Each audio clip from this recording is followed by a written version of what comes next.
अस्सलाम वालेकुम वीरो की हाल है ठीक ठाक हो। मैं थोड़ा वीर साकम मैर यूट्यूब चैनल साझा पंजाब देख दी अखा सुन दे कन्ना नूं साकम मैर दा सलाम पहुंचे। अज असीं गल करांगे सन 47 दी वंड दे बारे। पिछले दिनां दे अंदर ही तुसीं मेरी वीडियो देखी होएगी कि जिहड़ी ननकाणा साहब गुरुद्वारा ननकाणा साहब उस गुरुद्वारे की वीडियो चढ़ी सी कि जिथे बहुत ही वड्डी तादाद के अंदर कैनेडा के अंदरों इंडिया के अंदरों बहुत सारे जड़े है ना सिख यात्री वो अपने गुरुद्वारे आए सन। उन्हां दे विच कई ऐसे बुजुर्ग सीगे कि जिन्हां ने वो सन 47 की वंड नूं जड़िया ना सन 47 की जिहड़ी वंड होई आ उदों छोटे छोटे सी उन्हां ने उहनूं वेखिया।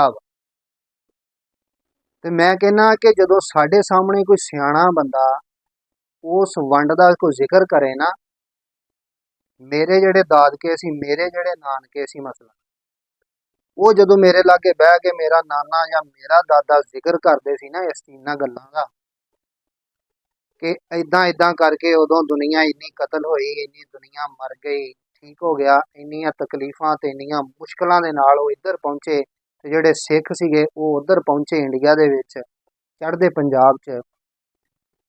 ते मैं कहना कि साडे रोंगटे खड़े हो जाते हैं जदों उन्हां दी ये कहानी सुनी दी।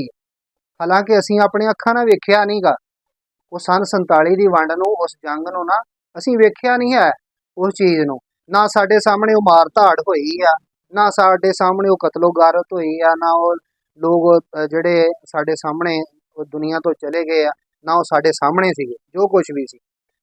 लेकिन उन्हां दीयां अखां दे विचों उस वक्त अथरू आ जाते हैं कि जदों उस वक्त का हाल दसदे ने कि साडे नाल इदां बीती है। वो सिख जिहड़े ने उधरों इंडिया चों चढ़दे पंजाब चों जिहड़े आए सी ना अपने गुरुद्वारे उत्थे गुरुद्वारा ननकाणा साहब जन्म अस्थान जिहदा नां आ उहदे विच कुछ सिखां दा मैं इंटरव्यू कीता ते मैं कहना उन्हां दे अंदर वो एहसास उन्हां दे अंदर वो मुहब्बत वो नज़र आ रही सी उन्हां दियां अखां तो टपक रही सी। उन्हां दे ज़बानां दे उत्तों जिहड़े अल्फाज निकल रहे सी वो दसदे सी कि अज भी इन्हां लोकां नूं ख्वाए चढ़दे पंजाब च रहिंदे ने इन्हां नूं लहिंदे पंजाब दे पंजाबियां नाल मुहब्बत आ। मैं कहना ये मुहब्बत ही है जिहड़ी साडे लहिंदे पंजाब दी भी उन्हां दे नाल बड़ी मुहब्बत आ। ये नहीं कि नहीं क्योंकि इन्हां दी ये मुहब्बत ही उन्हां नूं इत्थे लैके आ रही है। वेखो किहड़े किहड़े वड्डे अदाकार जिहड़े ने वो इधर आए और किड्डियां किड्डियां वड्डियां जड़ियां ने ना वो सिखां दे टोले जड़े ने ग्रुपां दी शक्ल दे विच वो इत्थे गुरुद्वारा ननकाणा साहब अपने मुरादां लैके आए हैं। ठीक हो गया अपनियां अरदासां करन आए इत्थे गुरुद्वारे कि इस वास्ते कि पाकिस्तान दे अंदर उन्हां नूं ये चीज़ नज़र आई कि यार इत्थे दे लोग मिलनसार ने ये मुहब्बत वाले लोग ने ये ओही पंजाबी अज भी हैगे ने कि जिहड़े पहलां मौजूद सीगे। मैं कहना कि वो सन 47 की वंड नूं अगर लै लीए ना असीं वो हाल अगर रख लीए तो मैं कहना कि असीं एक दूसरे तो दूर हो नहीं सकते। किदां कि यार साडे वड्डे ते उन्हां दे वड्डे चढ़दे पंजाब दे विच जिहड़े सियाणे मौजूद ने ते जिहड़े लहिंदे पंजाब च मौजूद ने। कुछ कबीले साडे विच साडे लहिंदे पंजाब च ते कुछ कबीले उन्हां दे विच ऐसे ने कि जिन्हां दे वड्ड वडेरियां दा खून एक वा पिछों और मजहबी लिहाज दे नाल कुछ सिख ने कुछ मुसलमान ने लेकिन उन्हां दे वड्ड वडेरियां दा पिछों खून साडा वो एक वा उन्हां दा। मैं कहना असीं नहीं उन्हां नाल मुहब्बत नहीं करदे ना वो साडे नाल मुहब्बत करदे आ। ये कुदरती तौर ते अल्लाह दी कुदरत वा कि वो खून उन्हां दे वड्डियां दा साडे वड्डियां दा जिहड़ा पिछों एक वा ना वो खून नूं खून खिच मारदा वा। ये साडे विच भी कोई कमाल नहीं ये उन्हां विच भी कोई कमाल नहीं। ठीक हो गया ये साडे वो पिछों जिहड़े वड्डे ने ना जिन्हां दे उन्हां दे भी वड्डे ते साडे भी वड्डे जिन्हां दा खून एक वा वो खून किते ना किते आके खिच मारदा वा वो जोश मारदा वा। ते वो इस वास्ते साडे वो मुहब्बत जिहड़ी है ना वो जागदी है साडे उन्हां वास्ते साडे दिल च जागदी है ते उन्हां दे दिल च साडे वास्ते जागदी है। ठीक हो गया पाकिस्तान की माशाअल्लाह सिक्योरिटी बहुत उत्थे अच्छी सी।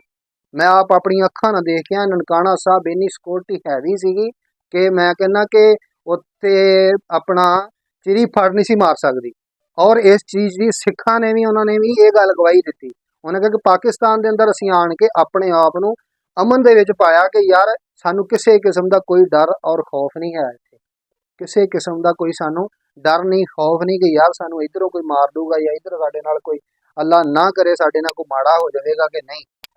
ਸਿੱਖ ਯਾਤਰੀ ਜਿੰਨੇ ਵੀ ਆਏ ਸੀ ਉਹ ਬੜੇ ਖੁਸ਼ ਸੀ ਉਸ ਔਰ ਕਈਆਂ ਦੇ ਨਾਲ ਮੈਂ ਗੱਲਬਾਤ ਹੀ ਕੀਤੀ ਤੇ ਉਹਨਾਂ ਨੇ ਇਹੀ ਗੱਲ ਕਹੀ ਕਿ ਯਾਰ ਅਸੀਂ ਪਾਕਿਸਤਾਨ ਦੇ ਅੰਦਰ ਬੜੇ ਮਹਿਫੂਜ਼ ਆਪਣੇ ਆਪ ਨੂੰ ਪਾਇਆ। ਔਰ ਗੁਰਦੁਆਰਾ ਨਨਕਾਣਾ ਸਾਹਿਬ ਤੇ ਪਾਕਿਸਤਾਨ ਦੀ ਗੌਰਮੈਂਟ ਨੇ ਜਿੰਨਾ ਕੁ ਕੰਮ ਕਰਾ ਦਿੱਤਾ, ਉਹ ਕਹਿੰਦੇ ਕਿ ਸਾਡੇ ਚੜ੍ਹਦੇ ਪੰਜਾਬ 'ਚ ਵੀ ਇੰਨਾ ਕੰਮ ਨਹੀਂ ਹੋਇਆ ਜਿੰਨਾ ਲਹਿੰਦੇ ਪੰਜਾਬ ਦੇ ਵਿੱਚ ਇਹਨਾਂ ਨੇ ਗੁਰਦੁਆਰੇ ਨਨਕਾਣੇ ਸਾਹਿਬ ਦੇ ਵਿੱਚ ਆਪਣਾ ਕੰਮ ਕਰਾ ਦਿੱਤਾ। ਕੀ ਵਜ੍ਹਾ? ਇਹ ਮੁਹੱਬਤ ਆ ਉਹਨਾਂ ਦੇ ਅੰਦਰ। ਅੱਜ ਵੀ ਉਹ ਮੁਹੱਬਤ ਤੇ ਇਹਨਾਂ ਦੇ ਅੰਦਰ ਵੀ ਉਹ ਮੁਹੱਬਤ ਲੋਕਾਂ ਦੇ ਅੰਦਰ ਉਹ ਮੌਜੂਦ ਆ। ਸਭ ਤੋਂ ਪਹਿਲਾਂ ਤੇ ਮੈਂ ਕਹਿੰਦਾ ਕਿ ਇਨਸਾਨੀਅਤ ਆ। ਇਸੇ ਵਾਸਤੇ ਤੇ ਉਹ ਕਿਹਾ ਨਾ ਕਿ ਨਾ ਇਹ ਗੱਲ ਪਾਕ ਕੁਰਾਨ ਨਹੀਂ ਕਹਿੰਦੇ ਤੇ ਨਾ ਰੱਬ ਰਹਿਮਾਨ ਫਰਮਾਇੰਦਾ ਹੈ ਗੁਰਦੁਆਰੇ ਗਿਰਜੇ ਮੰਦਰ ਢਾ ਦੋ ਤੇ ਨਾ ਤੁਰਾਤ ਜ਼ਬੂਰ ਅੰਜੀਲ ਤੇ ਨਾ ਗਿਰਵਿੰਥ ਸਾਹਿਬ ਹੀ ਕਹਿੰਦੇ, ਨਾ ਤੁਰਾਤ ਜ਼ਬੂਰ ਅੰਜੀਲ ਤੇ ਨਾ ਗਿਰਵਿੰਥ ਸਾਹਿਬ ਹੀ ਕਹਿੰਦੇ ਕਿ ਮਸੀਤਾਂ ਤੇ ਦਰਗਾਹਾਂ ਸ਼ਹੀਦ ਕਰਾ ਦੋ। ਪਰ ਇੱਕ ਗੱਲ ਜਿਹੜੀ ਸਾਰੇ ਕਹਿੰਦੇ ਇਨਸਾਨੀਅਤ ਨੂੰ ਰੱਖ ਅੱਗੇ ਨਫ਼ਰਤ ਦੀ ਕੰਧ ਨੂੰ ਢਾ ਦੋ, ਨਫ਼ਰਤ ਦੀ ਕੰਧ ਨੂੰ ਢਾ ਦੋ। ਲਹਿੰਦਾ ਕੀ ਤੇ ਚੜ੍ਹਦਾ ਕੀ, ਲਹਿੰਦਾ ਕੀ ਤੇ ਚੜ੍ਹਦਾ ਕੀ, ਸਾਰਾ ਇੱਕ ਪੰਜਾਬ ਬਣਾ ਦੋ। ਵਿਛੜੇ ਜਿਹੜੇ ਵੰਡ 47 ਦੇ ਉਹ ਸਿਆਣੇ ਮਿਲਾ ਦੋ, ਉਹ ਸਿਆਣੇ ਮਿਲਾ ਦੋ।